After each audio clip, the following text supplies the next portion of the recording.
말씀은 요한복음 11장 51절에서 52절까지의 말씀입니다. 요한복음 11장 51절에서 52절까지의 말씀을 합독하겠습니다. 이 말은 스스로 함이 아니요 그 해의 대제사장이므로 예수께서 그 민족을 위하시고 또 그 민족만 위할 뿐 아니라 흩어진 하나님의 자녀를 모아 하나가 되게 하기 위하여 죽으실 것을 미리 말함이려라. 아멘. 기도하겠습니다. 사랑과 은혜가 풍성하신 아버지 하나님 감사합니다. 주님의 권속들이 이 자리에 모여서 이제 말씀을 듣기를 원합니다. 주님, 우리에게 말씀하여 주시면 우리가 듣겠사오니 아버지 하나님, 주님의 뜻을 우리에게 주시고 우리가 그것을 아멘으로 화답하게 하여 주시며 결단과 또 순종의 시간이 되도록 인도하여 주시옵소서. 듣는 자와 또 전하는 자 모두를 축복하여 주시고 온전히 예수 그리스도만 드러나게 하여 주시옵소서. 감사드리며 살아계신 예수 그리스도 이름으로 기도합니다. 아멘. 우리가 누군가와 함께한 시간이 있다면 그 시간이 좋든 나쁘든 마음속에 남게 되는 것 같습니다. 그 특별히 좋았던 시간들이 있다면 그것은 더욱더 남고 또 그것이 헤어짐이 있게 되면 또 슬픔이 남게 되기도 하죠. 그런 마음을 담은 노래 하나가 있는데 공이로비라는 가수가 부른 이젠 안녕이라는 노래가 있습니다. 이 노래는 상당히 유명한데 졸업식 같은 날 가장 많이 들려지는 그런 노래라고 할 수 있겠습니다. 이 노래가 가지고 있는 후렴구가 있는데 안녕은 영원한 헤어짐이 아니겠지요? 다시 만나기 위한 약속인 거야 라고 하는 그런 후렴의 첫 부분이 참 많이들 기억되는 노래인 것 같습니다. 오랜 기간 함께한 이들에게 이제 이별을 고해야 할 때 그때에 서로를 위로하기 위해서 부르는 노래가 되겠죠.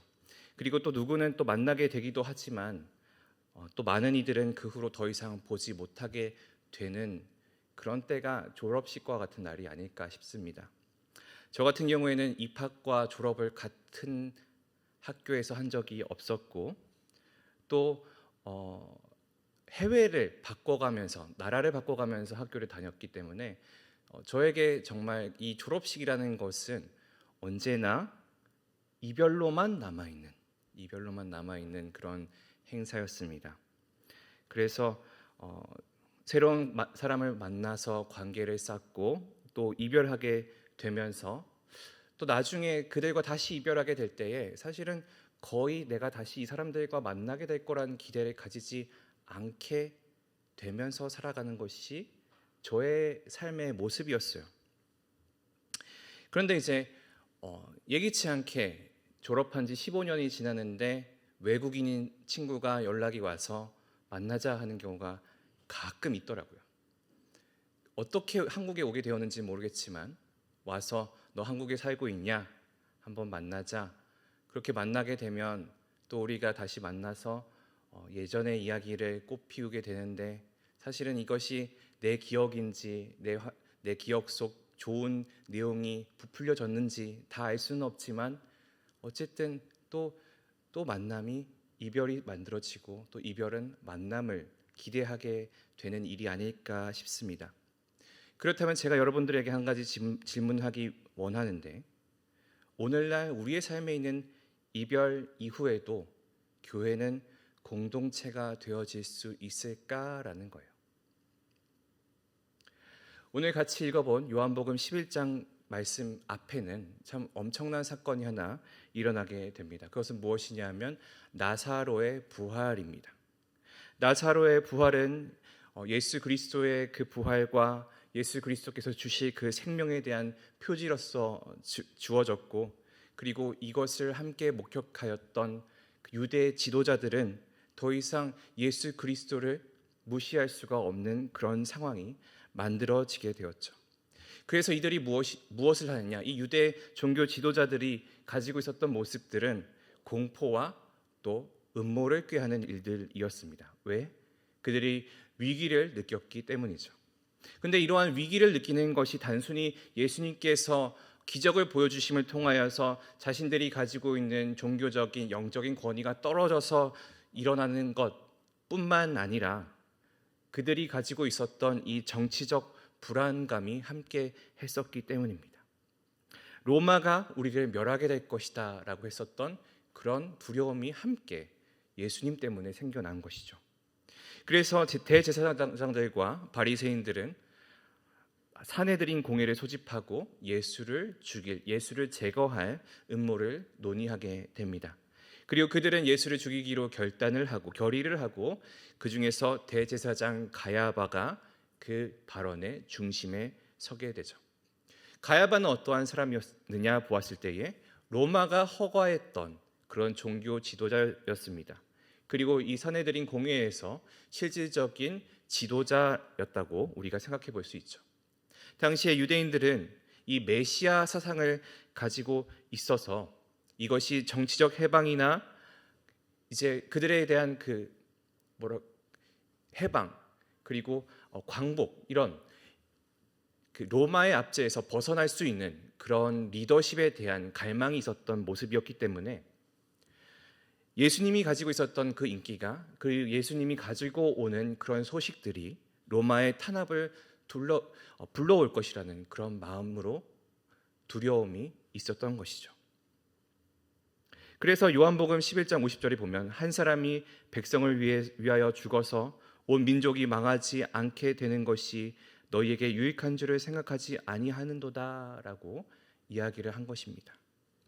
표면적으로는 이들이 이야기했던 이 가야바가 이야기했던 것은 무엇이냐면 국가 보존을 위한 정치적인 논리였습니다. 이 한 사람, 이 나사렛에서 온 예수라는 한 사람만 죽게 되면 우리는 괜찮아진다. 우리가 지금 유지하고 있는 이 정치적 노선과 안전, 로마로부터 받는 그 보호와 내가 가지고 있을 수 있는 이 정치적인 스탠스, 종교적인 스탠스를 내가 유지할 수 있게 된다. 단 한 사람만 죽으면 이스라엘은 살아남을 수 있게 되고 우리도 여전히 이 지도자로서 권력층으로서 살아갈 수 있게 된다라고 생각을 한 것이죠. 그러나 이 가야바가 했었던 발언은 아이러니하게도 복음의 핵심을 담고 있었습니다. 그렇기 때문에 이 요한복음의 저자인 요한은 그 말에 하나님의 예언적인 의도가 담겨져 있었음을 이렇게 적어내는 것이죠. 요한은 이것이 가야바 자기의 뜻이 아니라 하나님의 뜻이는 것을 밝혀냅니다. 예수님께서 죽으심으로 민족과 흩어졌던 자녀들이 하나가 된다라는 그 복음의 비밀이 이 가야바의 말에 숨겨져 있었기 때문입니다. 그리고 오늘의 본문이 되는 요한복음 11장 51절에서 52절 말씀은 대제사장 가야바의 말에 대한 요한의 설명이 되겠습니다. 11장 51절 앞에 부분을 보시면 이 말은 스스로 함이 아니요 그 해의 대제사장이므로 라고 하고 있습니다.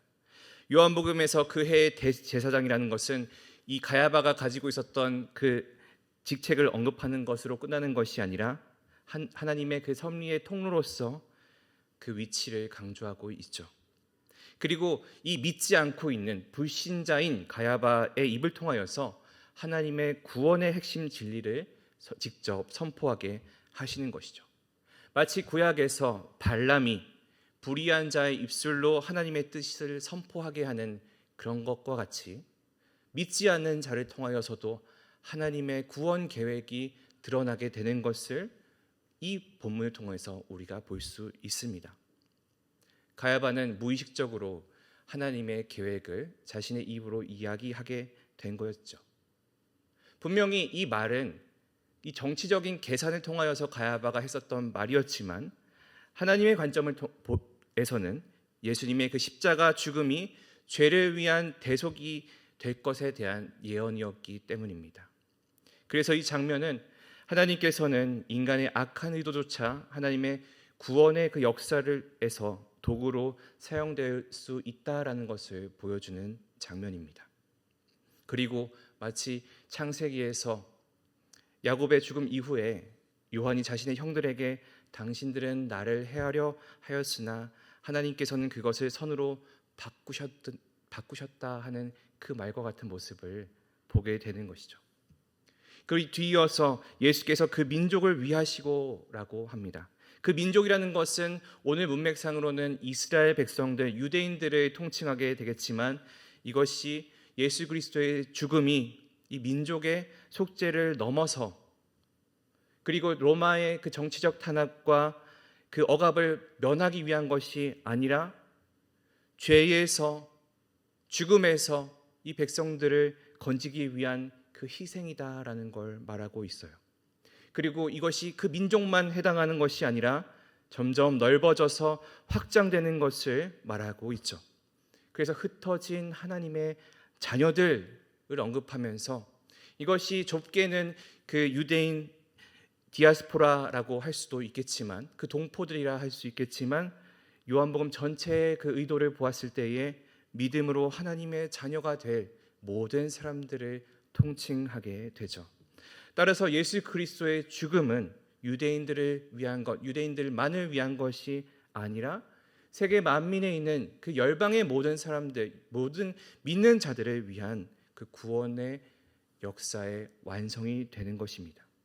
그리고 이것이 초대 교회의 선교로서 확장이 되죠.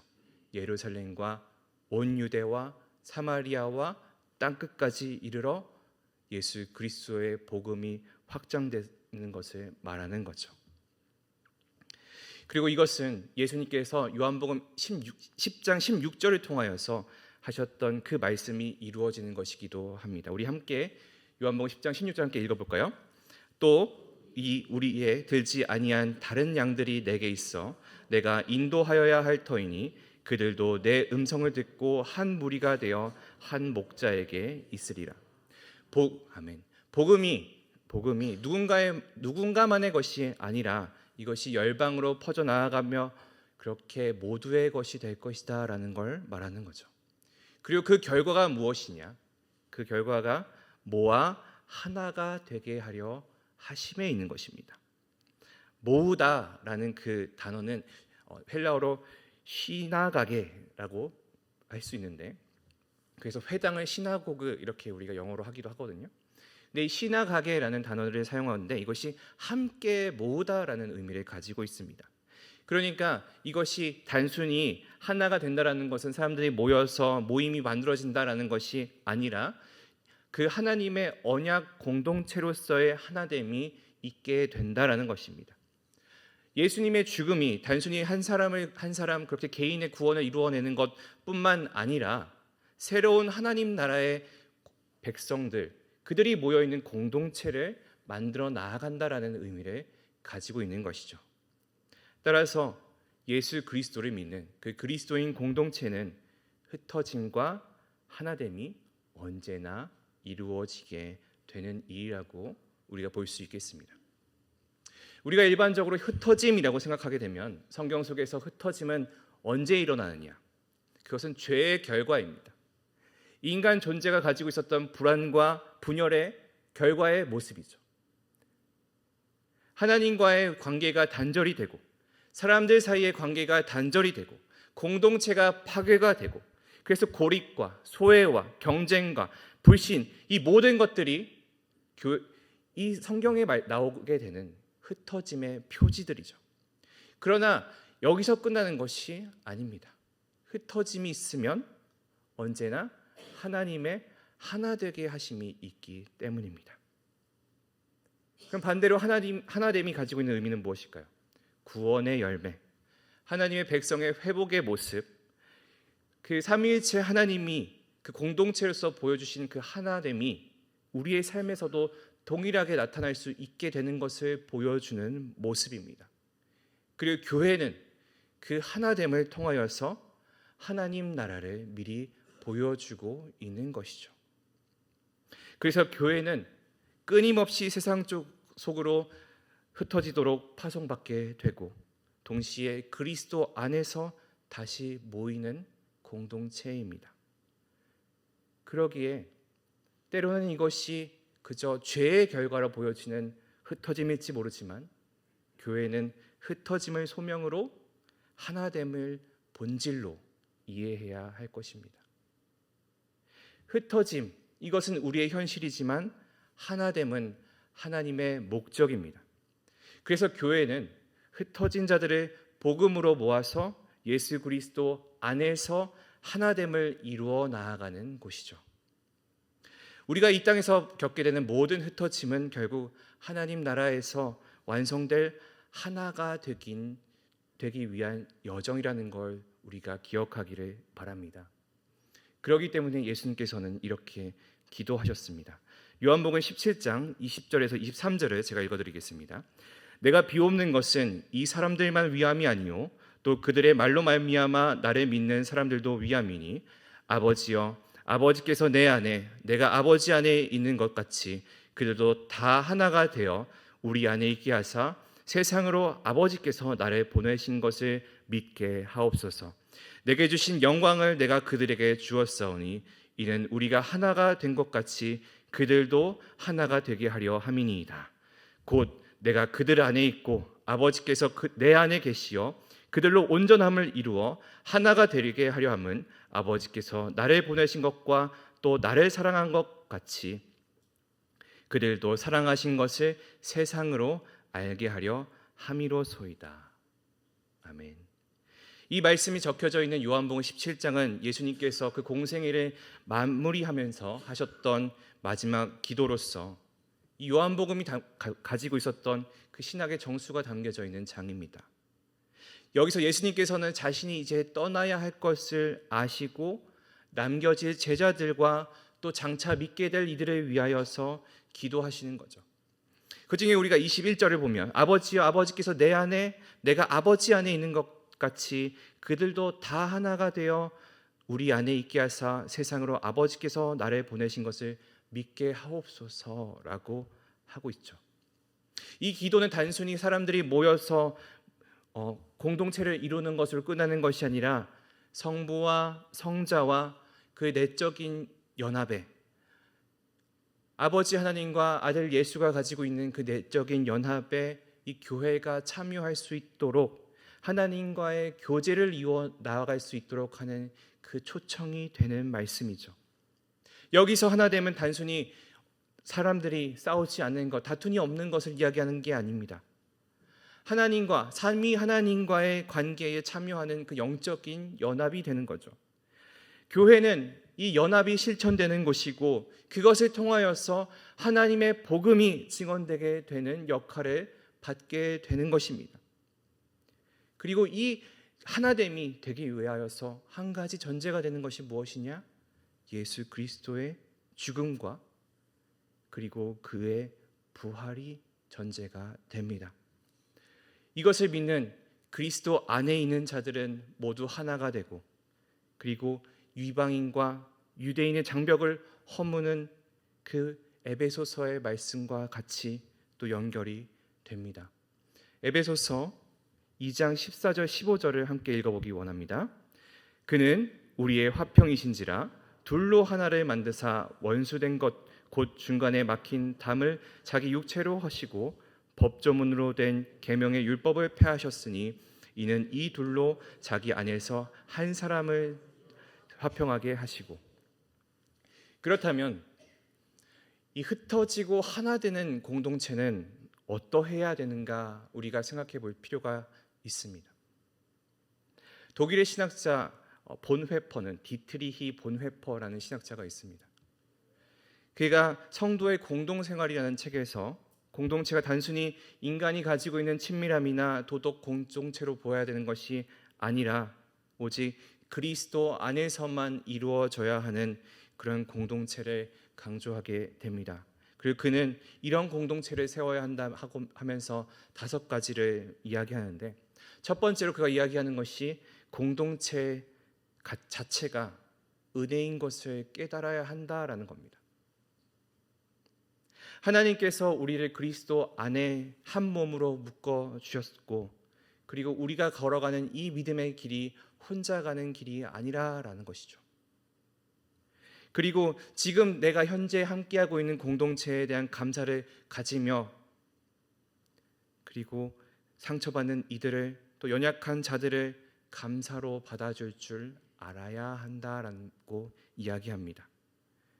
그리고 이 공동체는 내가 나의 의지로 나의 능력으로 만드는 것이 아니라 하나님이 우리에게 주신 선물이다라는 겁니다.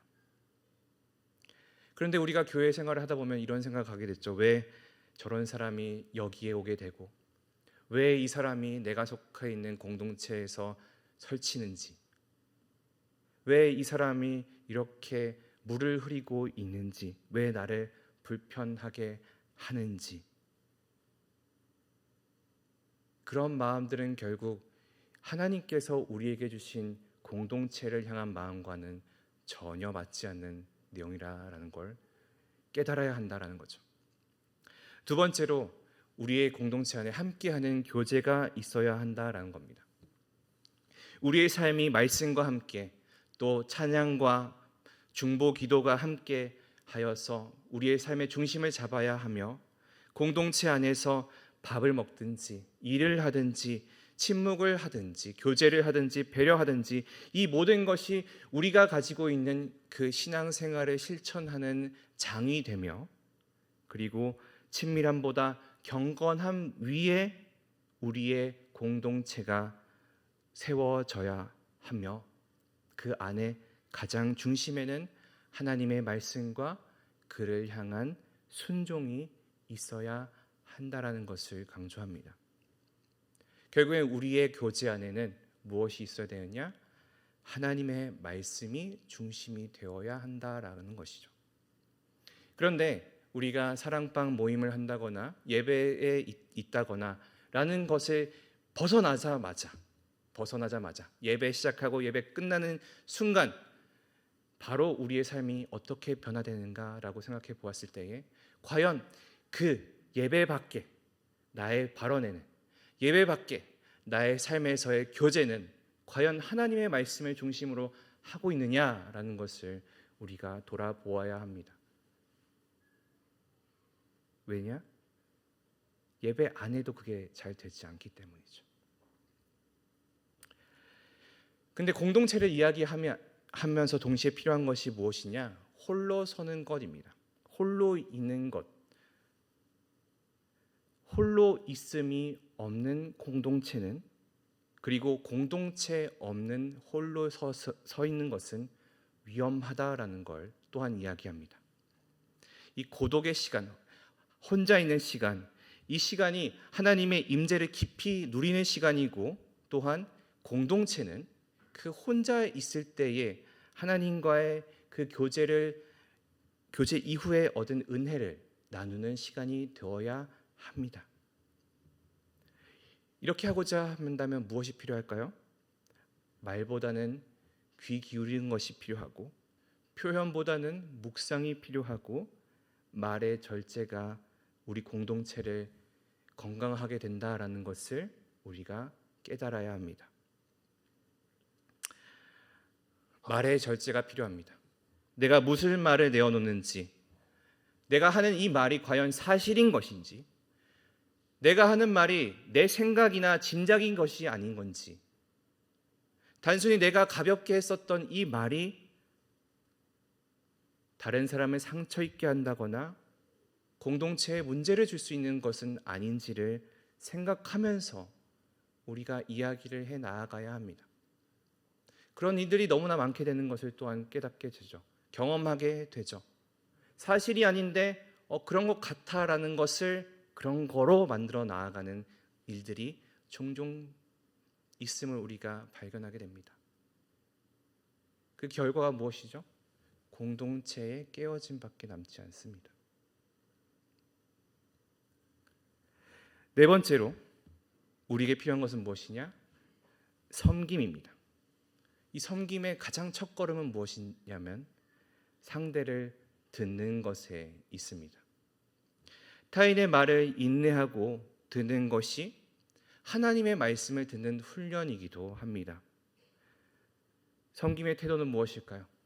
말보다는 행동을 하고, 우월함보다는 겸손을 하고, 비판보다는 중보기도가 공동체를 세우는 것을 알아는 것입니다.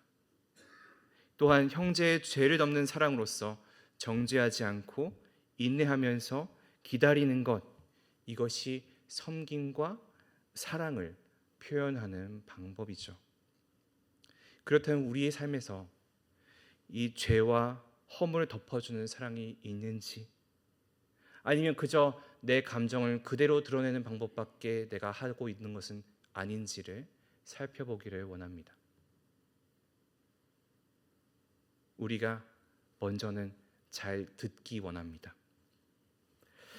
다섯 번째로 보네포가 이야기한 것은 죄의 고백과 또 성찬입니다. 죄의 고백은 공동체를 깨끗하게 정결하게 합니다. 서로의 죄를 고백하고 용서받는 것은 하나님과의 관계를 해결하는 것뿐만 아니라 공동체의 회복을 나타냅니다. 그리고 자기가 가지고 있는 그 의로부터의 해방을 통하여서 겸손과 은혜의 삶이 가능해지죠. 또한 성찬을 통하여서 공동체가 예수 그리스도의 살과 피를 나눔을 통하여 우리가 한 마음을 영적인 일치를 이루어낼 수 있게 됩니다. 결국 보네페가 이야기한 것은 무엇이냐? 서로 죄를 고백하고 용서하는 공동체가 참된 치유의 공동체를 만들어내며 서로 죄를 고백하고 기도하라라고 했었던 야고보서의 말씀처럼 그것이 정말로 이루어지는 것, 그것이 예수 그리스도를 믿는 자들, 그 그리스도인의 공동체를 이루어 나아가는 방법이라는 것이죠. 그렇게 이 공동체는 위기와 흩어짐 속에서 뿌리를 내리고 또 교회의 본질을 온전하게 회복할 수 있습니다. 그러기에 우리에게 필요한 모습은 무엇이냐 한다면, 흩어진 다음에 무엇이 있다? 하나가 되는 것에 있습니다. 히브리서 10장 23절에서 25절을 함께 보기 원합니다. 또 약속하신 이는 미쁘시니 우리가 믿는 도리의 소망을 움직이지 말며 굳게 잡고 서로 돌아보아 사랑과 선행을 격려하며 모이기를 피하는 어떤 사람들의 습관과 같이 하지 말고 오직 권하여 그 날이 가까움을 볼수록 더욱 그리하자. 공동체에 대해서 가장 강력하게 이야기하고 있는 신약의 본문이 이 히브리서 말씀이 되겠습니다. 공동체에 속한 성도들이 정말 이 마지막 세대를 어떻게 살아야 할지에 대해서 이야기를 하고 있죠. 여기서 세 가지를 이야기하고 있는데, 첫 번째는 소망을 굳게 붙들라라고 이야기를 합니다. 세상이 흔들릴지라도 예수님께서 우리에게 주신 그 구원을 통하여서, 우리에게 주신 그 약속을 통하여서 우리의 마음이 더 이상 흔들리지 않아야 한다라는 것을 이야기를 하며, 두 번째는 서로 살피라라는 말씀을 통하여서 공동체는, 교회는, 그리고 그리스도인들은 혼자서 신앙생활을 할 수가 절대 없다라는 것을 이야기를 합니다. 개인적으로 구원을 얻어낼 수가 없는 것이죠.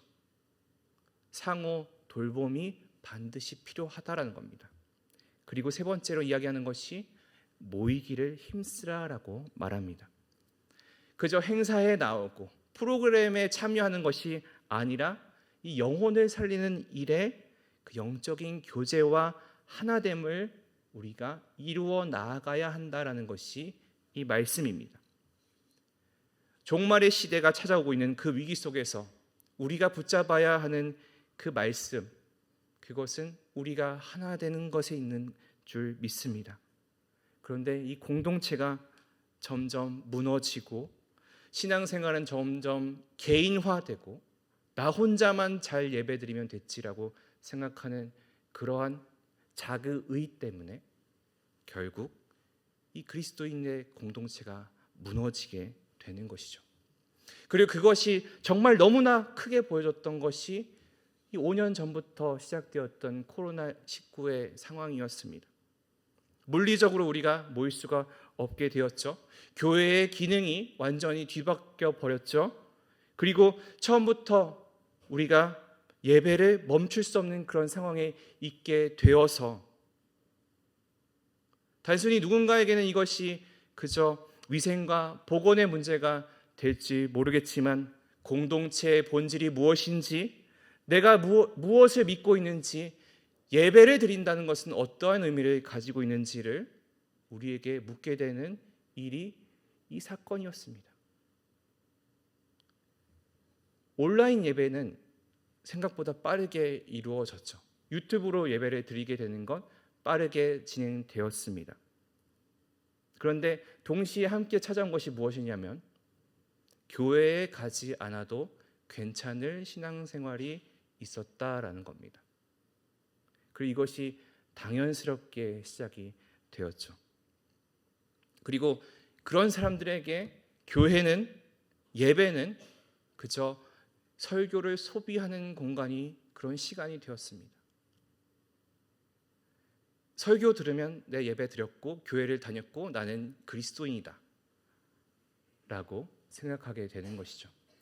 그러나 교회는 함께 살아가는 곳이고, 함께 예배를 드리는 곳이고, 함께 말씀을 나누는 곳이고, 함께 밥을 먹고, 함께 기도하고, 함께 눈물을 흘리는 자리입니다. 그리고 이 신앙생활이라는 것 자체가 혼자 하기에는 너무나 힘겨운 것이죠. 그렇기 때문에 이 본회퍼의 말을 다시 지금 떠올리자면, 성도의 교제는 예수 그리스도를 통한, 그리고 예수 그리스도 안에 있는 교제다라는 것을 우리가 기억하기를 원합니다. 교회는 그리스도 안에 모일 때만 진짜 교회가 됩니다. 사실은 그것이 오프라인이든 온라인이든 중요하지 않습니다. 중요한 것은 그 중심에 예수 그리스도가 있느냐라는 거죠.